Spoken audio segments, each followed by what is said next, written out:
Hey there, entrepreneurs. My name is Sushant, and welcome to TrepTalks. This is a show where I interview successful e-commerce entrepreneurs, business executives, and thought leaders, and ask them questions about their business story, and also dive deep into some of the strategies and tactics that they have used to start and grow their businesses. And today, I'm really excited to welcome Amit Singha to the show. Amit is the founder of Anuprerna, which is an artisanal, sustainable textile brand.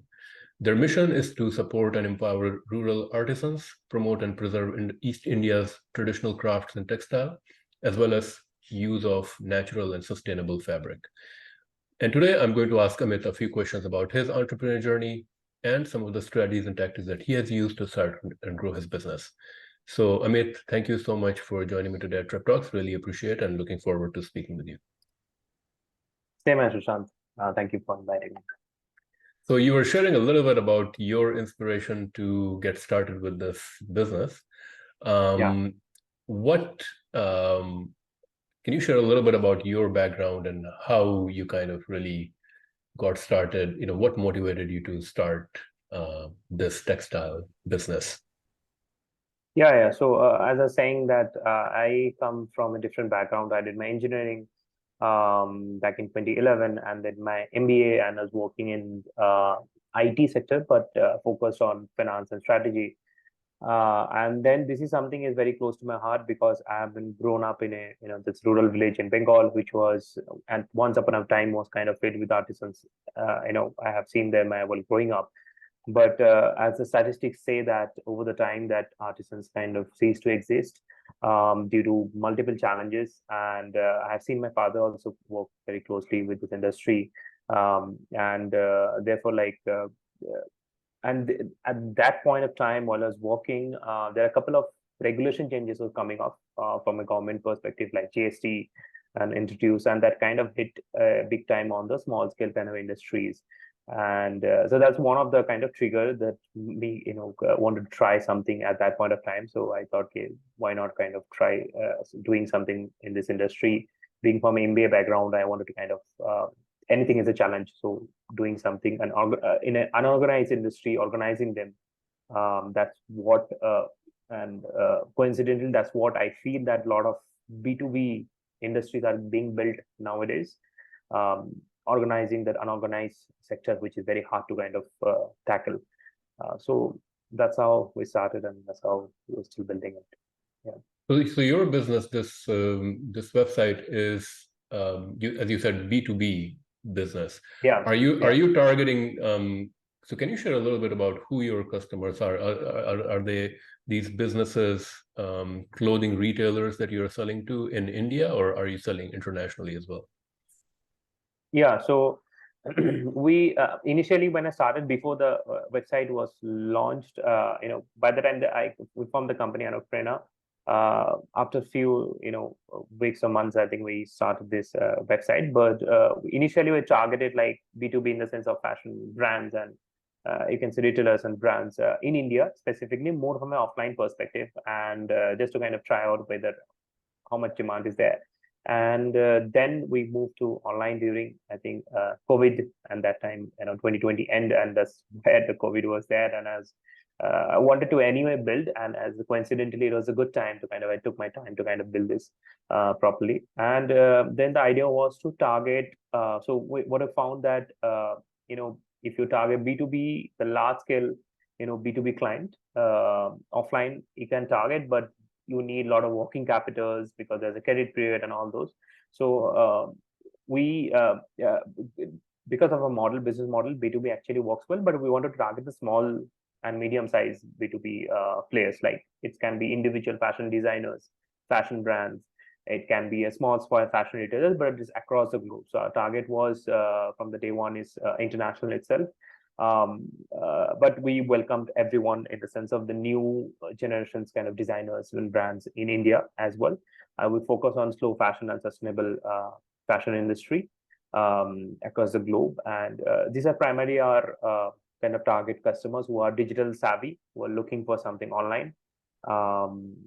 And it works like a D2C e-commerce market, a platform, but because we're targeting them who are looking for bulk, and the AOV, average order value, is a little high. So we have like customized a website from their mindset. So if you can see some of the feature of the website, it's keeping at that kind of target segment in. Okay. So basically, you are kind of giving a platform to these rural artisans. So they're the ones who are creating these fabrics. And are you, I'm assuming you've built relationships with these artisans and you buy from them, and then you are basically putting those products on your website, and then you're selling it to other businesses who want these kind of products. Is that how your business works, or what is your business model? Yeah, so that's what I told you is the demand side, who we're selling it. Supply is totally different. We are a manufacturer. Okay. We are not a curator. So we have a manufacturing model which is not very differentiated. I mean, there are other players out there as well, similar, but we have a combination of a centralized and decentralized manufacturing model where we have a centralized manufacturing unit who source the raw materials, for the fabrics. What you see, there's the raw materials that you need. So we source them and process them. What we ensure through that is that we source from reliable, suppliers and vendors, and like process through sustainable kind of processes. Again, sourcing chemicals and few things which is again from sustainable vendors, ensuring the certified and everything. So that is something is lacking from the artisanal production industry, where they have, because of the lack of capital, they don't have access to the finances and ordering from reliable sources, paying so much money. So that's what we do from a centralized processing perspective. And then we work with these handloom artisans across rural Bengal primarily, who are close to as well. So they are all working from their homes. So they're home-based artisans who has learned the skills of weaving and art, being an artisan from generations. So they have learned from their forefathers, and they have been doing it. The number has been dwindling for the last decades, a few decades, but still there's a lot many, and Bengal is famous for that craft. And so they are looking for employment and stable employment, something to look forward to. So we work in that combination. So we kind of buy the raw materials, we give our designs, we develop our designs, and we just outsource the weaving work, which is the weaving of the textiles, to them, so that they are not burdened with capital allocation or payment work.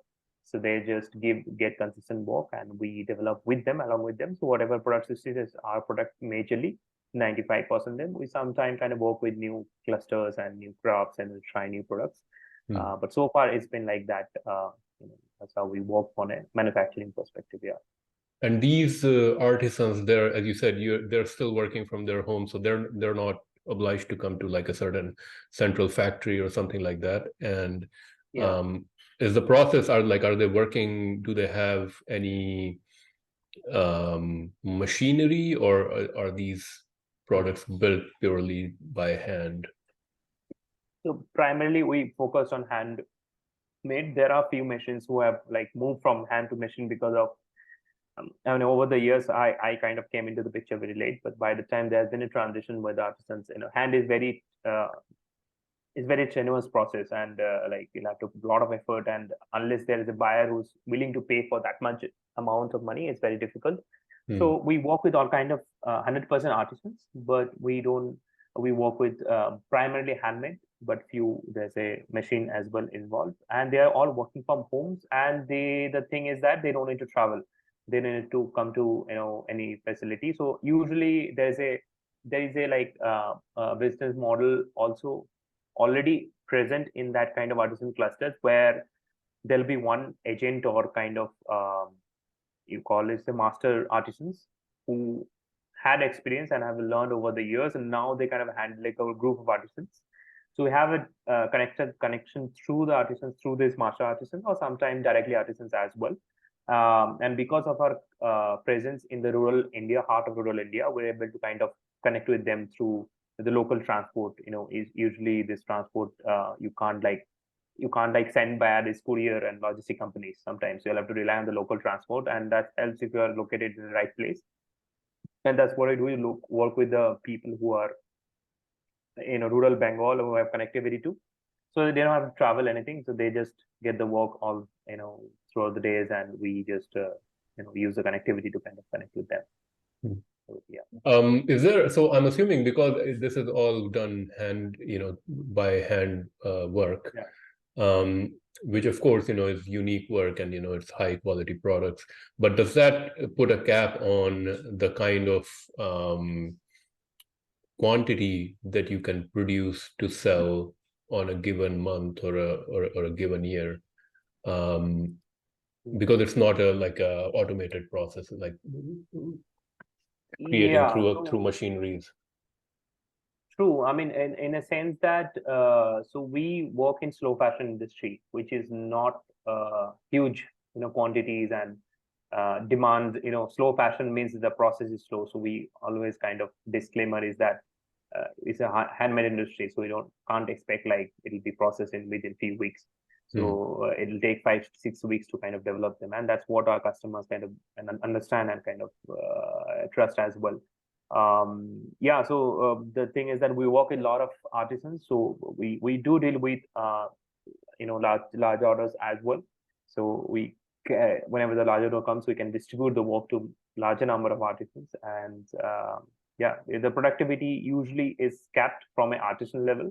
You really, but that's what, like, there are few crafts we work with which it's a very time consuming craft, and we kind of work in a model. We work with the artisans to know what they feel that the right amount of, what is the right amount of compensation they should get for the amount of effort they're putting in, and that kind of decides the pricing. So it's very difficult to kind of have a standard pricing, so you work in that kind of way. So that's what we have, a very transparent kind of communication with our buyers as well. Okay, so yeah, I mean, so to me, it does seem like in a way you are kind of providing a platform to these artisans, even though you're employing them. But you're basically, your value add is that you are bringing the products of these artisans together in one channel, like on one website, and you're helping to market and sell that. So you're definitely creating demand for them, and or demand for their work. One thing we add is a sustainable element. So sustainable productions along with artisanal production. So these are ethical and sustainable. That's what we call it. So usually that's missing from an artisanal if you just curate from them, because they don't have the capacities. That's what you see a lot of Indian, that if you see Indian garments from artisans, you'll find the majority is saris, and that's usually artisans make and buys and create the saris, and that's for Indian kind of customers. But then the what goes behind making the saris, nobody knows. And so what we do is that we take over and we do only fabrics and textiles for the time being, and there we bring the sustainable element so that we know that what's going on while making, because who is doing transparency and everything. So that's the additional kind of value add that we do. Are you the primary founder of this business, and what kind of investment go into starting this business initially? Yeah, so yeah, I primarily handling this business. So from an investment perspective, so initially before starting this company, Anuprerna, I was working through my father a little bit, trying to understand, like, he had a different kind of market segment, Indian domestic retail, which is a lot price conscious and all. So and then I kind of started understanding and targeting different kind of client segments and all. And I could, like I say, our company is incubated from my father's, whatever was he was doing. So from an investment perspective, we didn't have to invest a lot initially, because we work in a pre-order model. If you see on a website, where we are, clients are happy to kind of provide pre-orders for fabrics, and it takes time. So we continue to develop different designs and samples, and launch on our product. We launch on our website, but we don't launch in a huge quantity. So we launch in a small number, and people are welcome to pre-order them in a large quantity, and that's why we get advanced. So investment are coming primarily through the customers itself, and that's a good investment. There's no debt, no equity sharing, so you get through the client itself, and that works in a from a scalability perspective. There's probably a cap, but we wanted to kind of try that out and see that how it works first, and that's how like the initial investment, you can say, like okay, and there's very little investment from a personal side. How do you, is there a demand? So can you talk a little bit about the fabrics that you're producing? I mean, I see on your website you have merino wool, you have bamboo, you have cotton, you have some different kind of silk, linen. Yeah. Can you talk a little bit about the products, and do you find there is I mean, I'm assuming some of these fabrics, especially like merino wool or linen, maybe silk, probably has demand in international markets as well? Yeah, there's a huge demand for this kind of products. First of all, so what you see is what you're selling about the material. So material, we deal in natural fibers and no polyester, no plastic related products. So 100% natural fibers.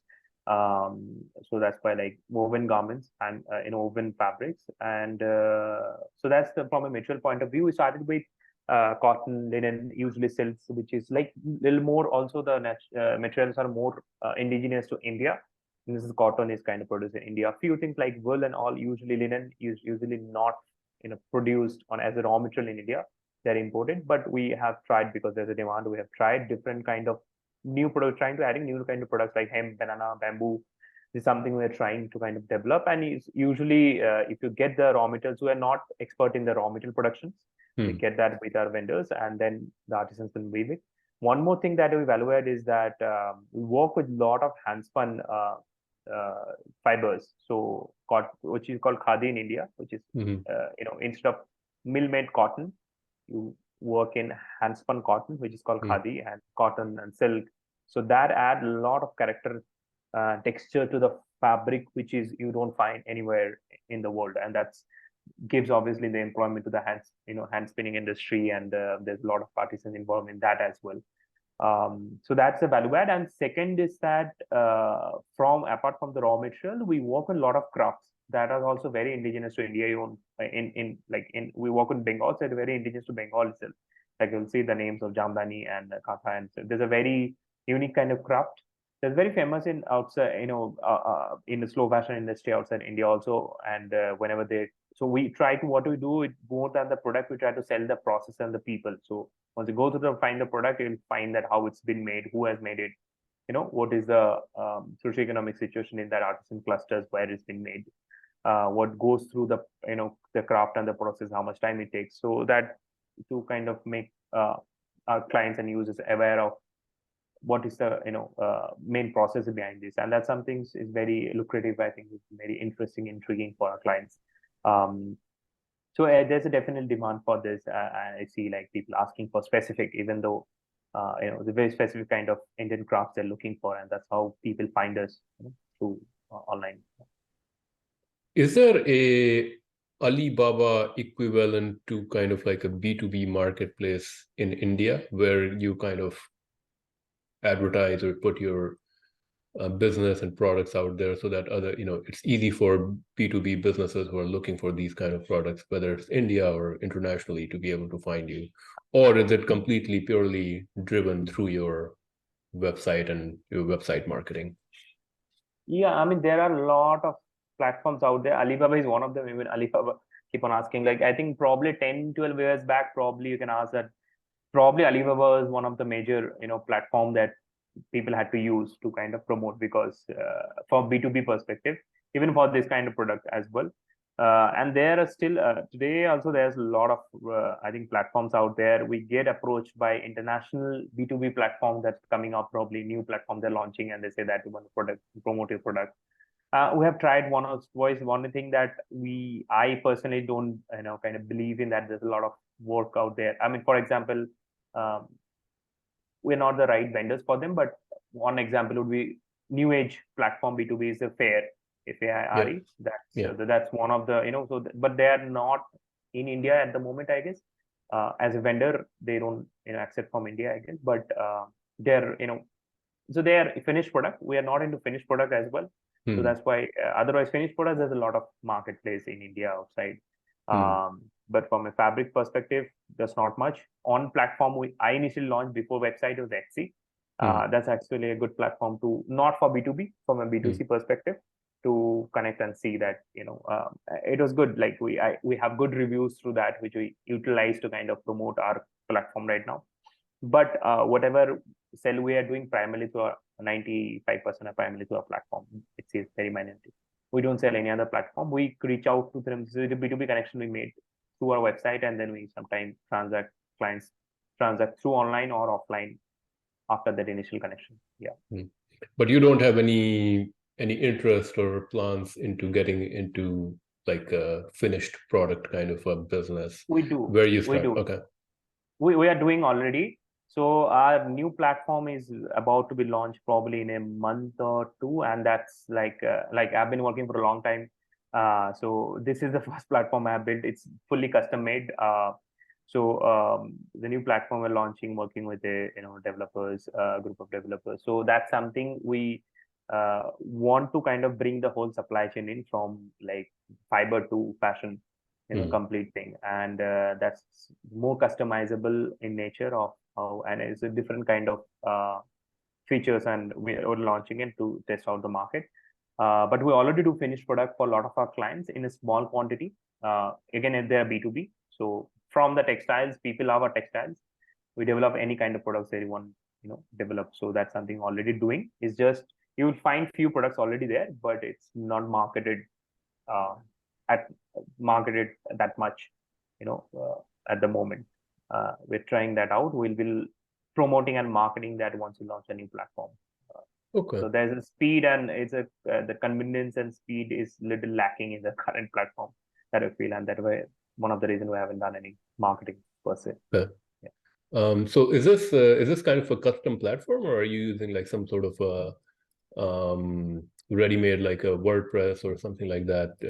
What platform?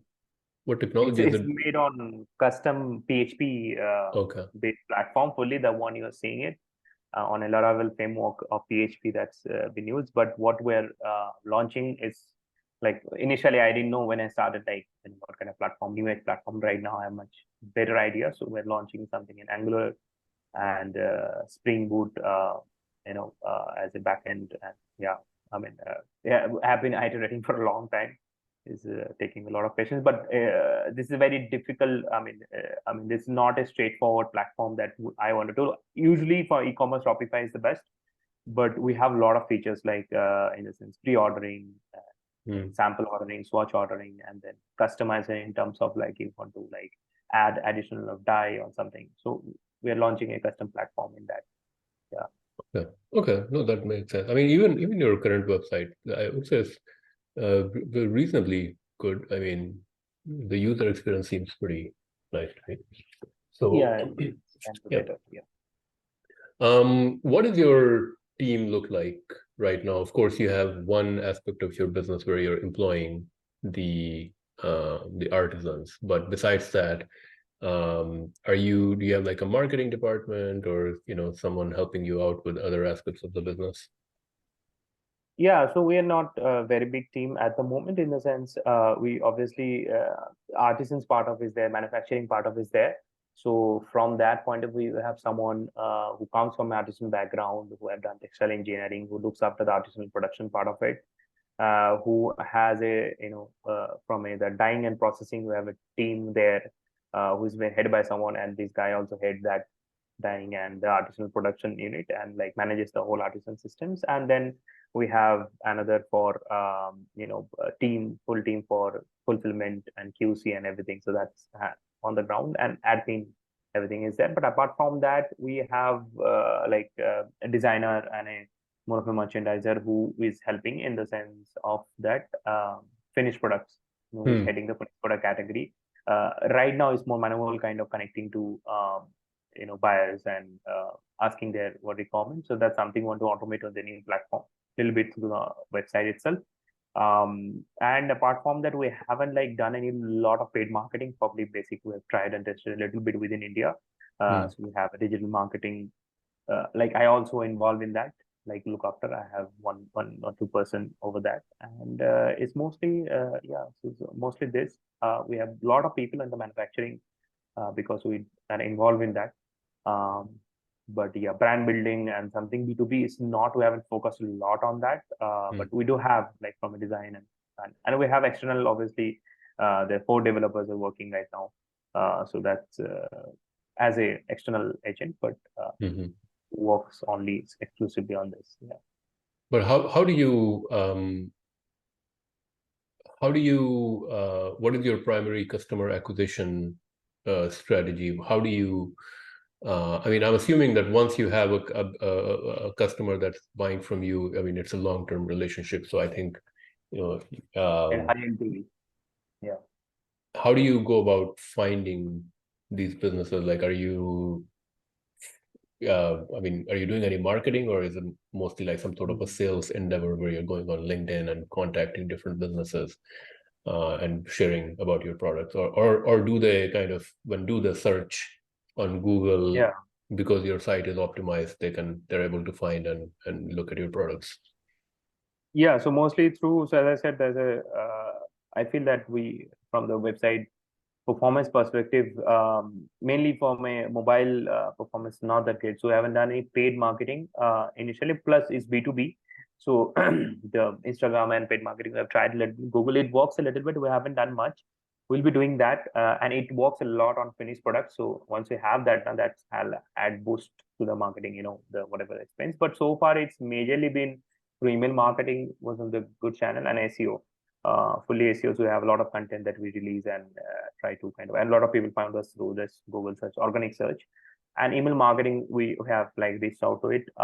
And there are people who have initially founded us through that, like who's the right customer segment, and just series of like automate emails, and yeah, we keep on updating. And that's what it's been so far. But we're going to like drive the paddle for marketing probably from next year onwards. But once we have that full-fledged offering through our platform, yeah, that's that. Yeah. Okay. What in terms of competitor, like what you're doing, of course, it's an interesting business model. Do you find that this business model is kind of replicated by others also in India?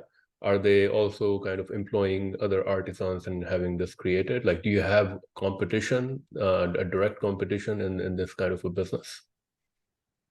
Yeah, competitions, obviously textile and fashion as an industry, there's a lot of competitions out there.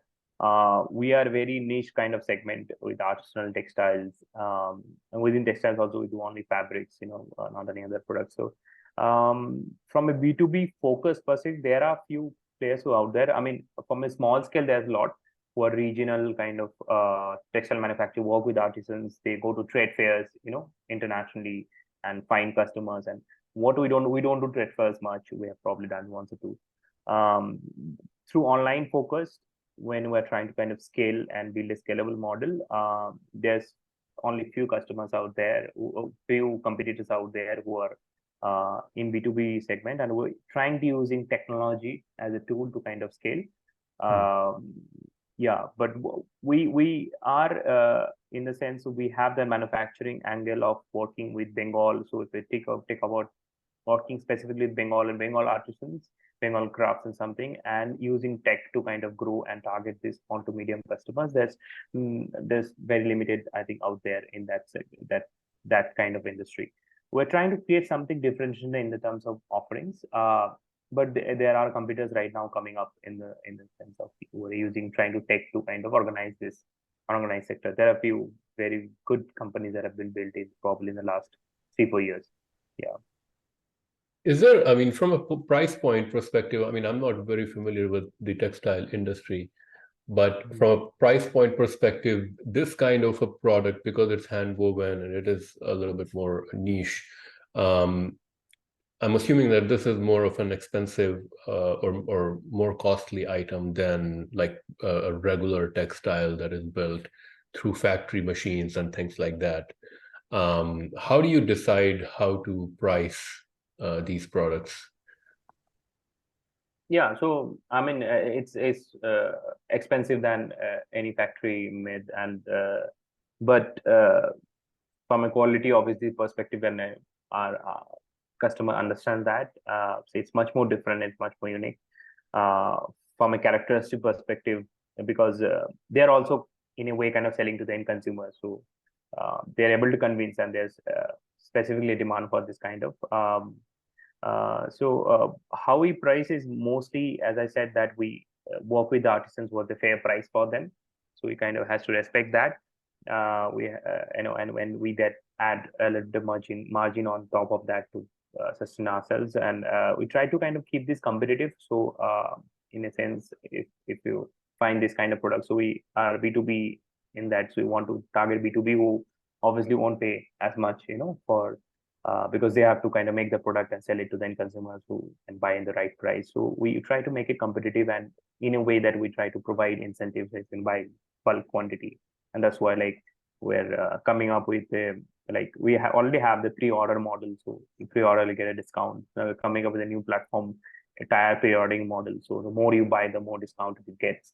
So that's way we're trying to kind of control the prices. So that gives us to ability to kind of keep manufacturing and give more employment to the artisans. The more stable work we can give with the artisans, we can like have a better pricing that it can offer to the clients. Yeah.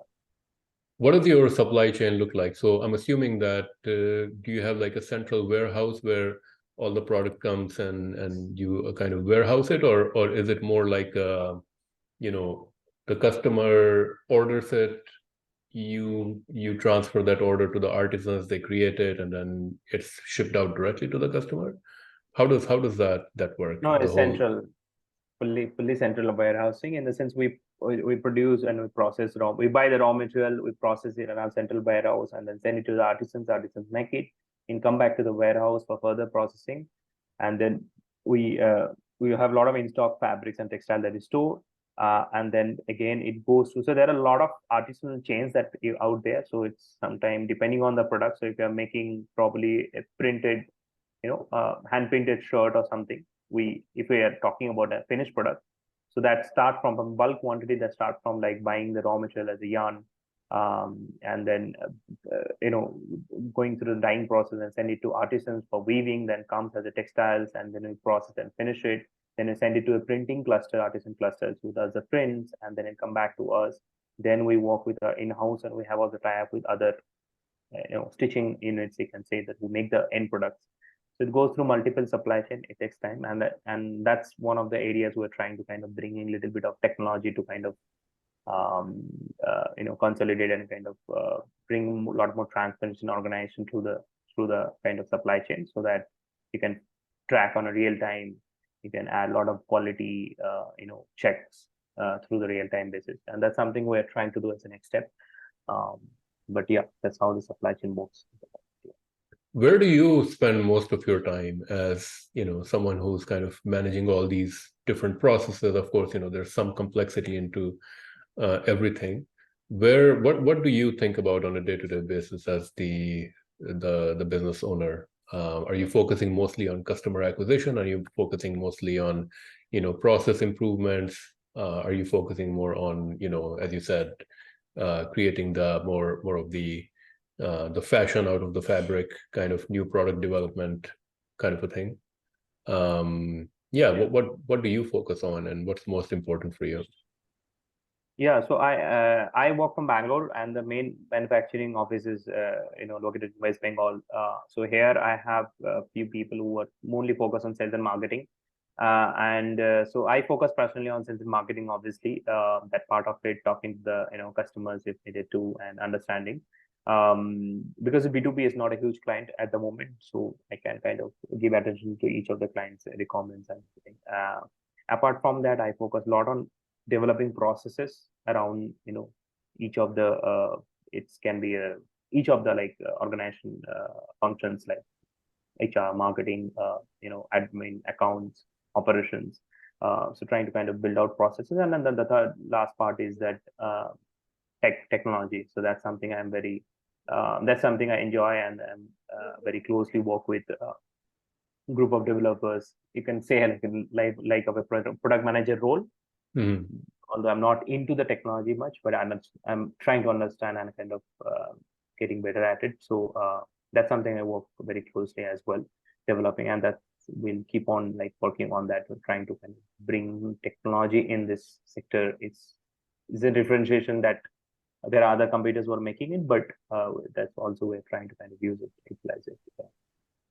What do you think about um, business and entrepreneurship in India now? I mean, it seems like India is growing and there's like, there's new blood and, the new generation is kind of leading the way through technology and the new way of doing business. Do you see India making it easy for entrepreneurs to start and grow businesses within India? Do you see more young people thinking about becoming or choosing the path of entrepreneurship rather than, going and finding a job, which may be relatively difficult or Yeah. what does India look like for the young generation? I mean, I think Indian population is still relatively young from a demographic perspective. Um, yeah, what do you think about where India is right now in terms of how entrepreneurship is viewed and people having an appetite to start their own venture rather than looking for a job? Yeah, definitely. I mean, India is right. I mean, um, when obviously being an entrepreneur, being in the startup ecosystem, I'm very close to kind of in that community. And if you listen to other people out there, it's just written on the wall. It's like very evident that India's growth in the next 10 years is going to be absolutely something which is you know uh, from a competitive to the other global giants out there. It's going to be very interesting, and people are betting on India across the world. And I'm part of the Bangalore is a very place of the startup ecosystem. It's the Silicon Valley of India, and it's a lot of positive energy that you find being the young demographic, and a lot of entrepreneurs are born, and it's startup are blooming every day now in India. Obviously, during COVID, actually, it's boomed a lot more. I think there's a from a startup perspective, the funding winter kind of happening for the last 1.5 years, but Mm. still there's a lot of positive energy that kind of drive you to, in the path of entrepreneurship. And everyone is bullish about India, how that's growth will. And we see from a infrastructure point of view, not like real estate as an infrastructure, but from a technology as an infrastructure that's building out there in the sense of, I mean, I've just traveled to UK recently. My partner kind of stay there, and in the sense of use of like payment industry UPI that has come in India, and there's a lot more has come, and the kind of facility that we get, like in a city like Bangalore, you can do anything at home. Like you get everything at home. Like in the sense, you don't have to think of anything, and it just comes at home. Like that kind of facility, and that's kind of and it's what's possible because of that EPI and bringing of that basic technology infrastructure that's being built. It's so easy. Like I don't know if probably have heard if I've spoken to Indians, but you don't need to carry a wallet anymore. In Hmm. a city of Bangalore is, I mean, from like just say street vendors was probably even beggars are asking through scan and QR, and then that's what the scenario is in India. That's like another level because internet is so cheap in the sense, and that's what like Reliance has done. The Geo and Reliance, so they have made the cost of internet like negligible. Hmm. It's like so in that respect, the amount of innovation is coming through internet and technology, and the number of people, 500 million people are on internet right now. So that's absolutely that's something to look forward to. That's why like there's a lot of NRIs that's coming back to India, and a lot of from esteemed organization institution like IITs. They are coming back from outside and trying to develop something, being an entrepreneur, and they see the growth, and I'm also very bullish about at the same time. Yeah. That's awesome. That's great to hear for sure. I think there's a lot of excitement around India, outside of India as well. I think, people have seen what China has done, and I think now people see now it's India's turn. Yeah, So yeah, there's definitely a lot of excitement now. Where do you see your business in the next 5-10 years? What are your goals for your business within the night? What is your vision for your business in the next 5-10 years? yeah. So as I said, that we are trying to kind of build a B2B sustainable supply chain around artisanal textiles and products. So we are trying to organize this supply chain. So right now it's only focused on one category and a few artisans that we're working with, but we want to kind of use tech to kind of consolidate this supply chain and provide from fiber to fashion everything in that supply chain. And that's what I'm trying to build at the next step. And we're trying to create a platform where obviously with artisans and this Indian craft as a core, we want to grow, but we also want to utilize a lot of collaborations model where working with designers across the world to collaborate and launch new products through our platform. We want to create product inspired from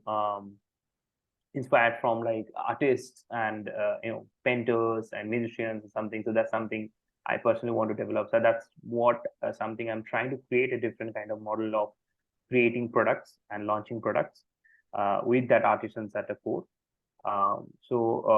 But this is something again a new MVP for me in the sense of for us in the sense of how the customers and consumers can respond. So I'm really looking forward to the next phase, which is going to start very soon. So far, it's been it's a good profitable journey, but it's been slow. But we want to kind of scale from now on, and that's what I've been looking for. Yeah, I'm kind of so yeah. In every entrepreneur's journey, there's always mistakes made, lessons learned, failures. What have been some of your kind of lessons learned through your own entrepreneurship journey? Have you made any big mistakes and or learned some lessons that you can share with the next generation of entrepreneurs? Yeah, so I mean, there's a lot to learn. I think this day zero only feels like there's so much thing going on. I mean, one thing I enjoy, obviously, not just as a entrepreneur, in the startup ecosystem, I love to kind of understand and what's happening in every industry. And yeah, so that's what I really love. And from a mistake perspective, obviously, you need a lot of patience and um, that's because it takes time to kind of build something unless you are fully focused on it from the start, unless you have a background or some people look up to or you are in that ecosystem from the start. My entrepreneurship journey, although like initially I started as a business, I was not thinking of building a startup, but now I'm thinking and I'm getting into that ecosystem of startups and founders and entrepreneurs who are like building and scaling in a large, creating larger impact. So yeah, so that's something I keep on kind of learning and I try to keep in the ecosystem, kind of get motivated from. One advice that I like have learned from and I've heard from actually is I'm trying to kind of ingrain in my daily routine is like focusing on 1% improvement in your daily kind of work. So don't think about what is gonna happen in 5-10 years. That's something you have no control of. But if you can do 1% improvement, that can be in anything. If you do a small thing which probably might look like it's nothing, but if you can focus on 1% improvement from that perspective, and I've heard some of the founders, in startup ecosystem, they think of that. That actually helps, and that's something. Yeah, you'll feel like it somehow like end up creating a results. Obviously, it'll see the results. Somehow, it's not directly correlated, but it kind of Yeah. helps in the. Yeah, I think small little incremental improvements over time can really add up and I mean, even little things like, if you make some little change in your customer service process and that gives a better experience to the customer, I mean, that the change is small, but over time, I think that can really lead to a good experience for the customer. So yeah, I think that's great advice. Now I'm going to move on to our rapid fire segment. In this segment, I'm going to ask you a few quick questions and you have to answer them maybe in a couple of words or a sentence or so.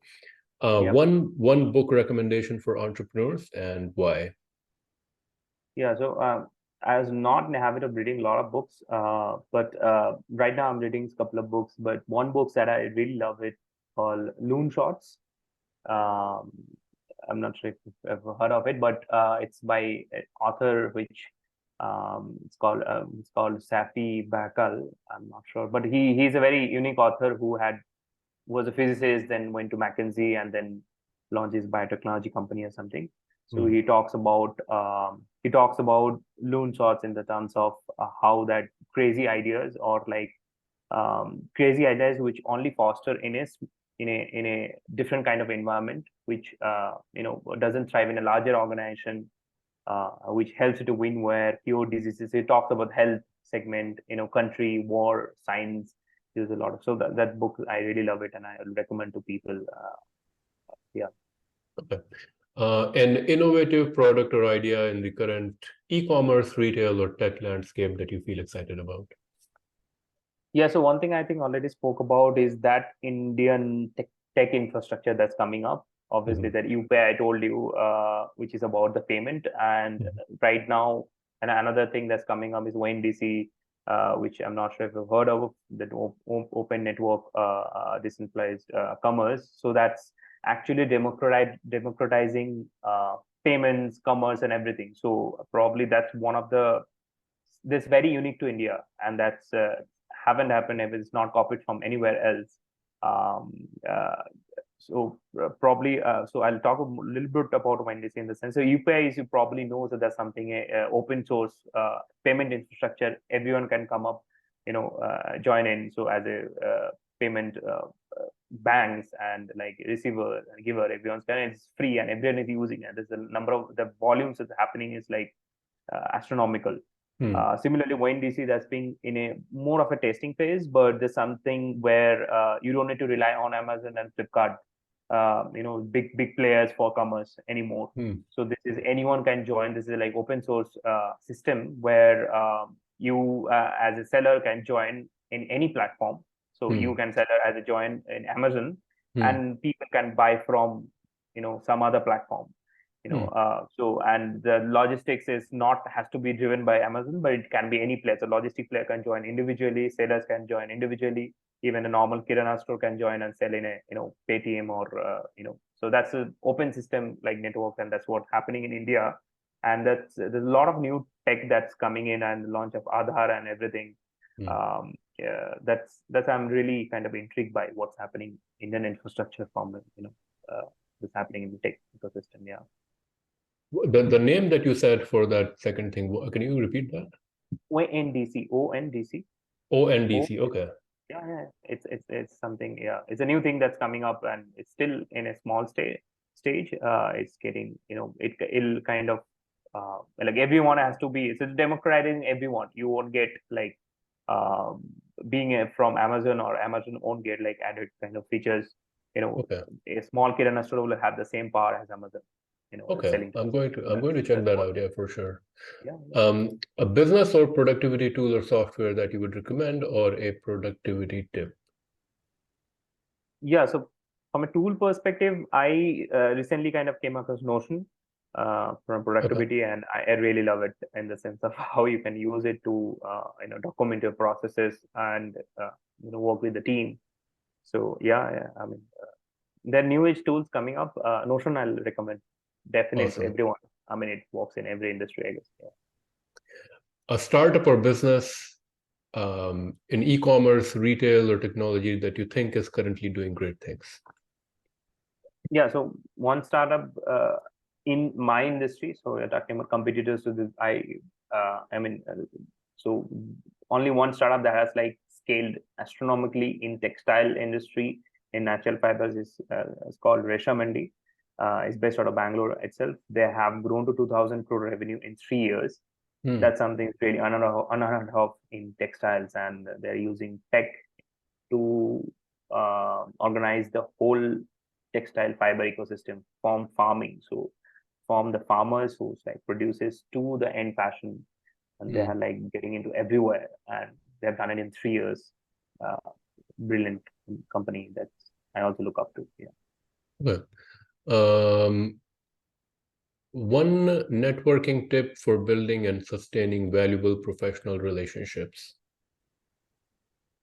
Yeah, I mean, you need to find smarter people who are smarter than you, and you need to find the right ecosystem. So, I mean, it'll happen organically if you start finding them, looking out for them, and it happened in Bangalore. I'm part of a couple of ecosystems, online and offline. Also, I keep kind of getting into. So, finding these people who was a set of founders and even investors and everything, so that if you keep finding them, you'll find and stumble upon a lot of right ecosystems. So I'm part of this social entrepreneurship ecosystems and the startup ecosystem in India. So yeah, so you can easily find them. I think there's a groups everywhere. Yeah, like Okay. people.